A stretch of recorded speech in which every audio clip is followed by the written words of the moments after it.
I wanted to know where Colorado was for our immunization rates, and that's where they told me that we were last in the country. At that time, we were around 88%, just above 88%, and now we're in the 87% range.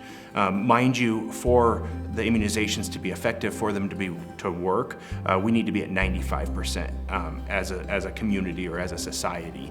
And so when you're in the 87% range, there's a real risk for an outbreak, and it's something that I wanted to improve. Not only because I'm a nurse, but because I'm a dad, and I have 3 small children at home too, and I want them to be safe.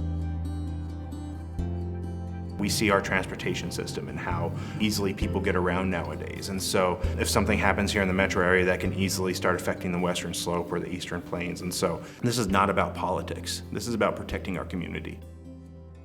I was a young mom when I first had my oldest, and hearing a lot of the reasons why those other older, more experienced moms didn't vaccinate sounded pretty scary to me, and it did leave me with a lot of questions. But over time, especially as I was continuing my college education, I started realizing that a lot of that scary information wasn't totally accurate. We've seen studies that have been debunked, around autism, that vaccines cause autism. And so what we've really tried to focus on is working with people that are real experts in this field, that have spent their entire careers working on this issue, pediatricians, immunologists, epidemiologists, that really truly understand this and truly understand the benefits of immunizations and really can try to find a way to improve our rates here in Colorado. I think that big reason why people are having a hard time trusting their doctors now is because there's a lot of confusing and misleading information out there, and that it's written in a way to be very convincing.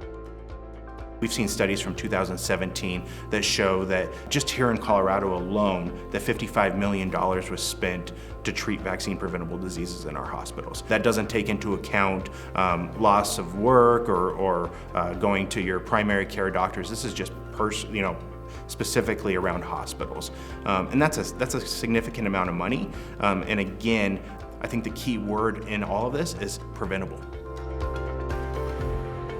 What we're trying to do is just create a safer Colorado, not just a safer Denver, but a safer Colorado.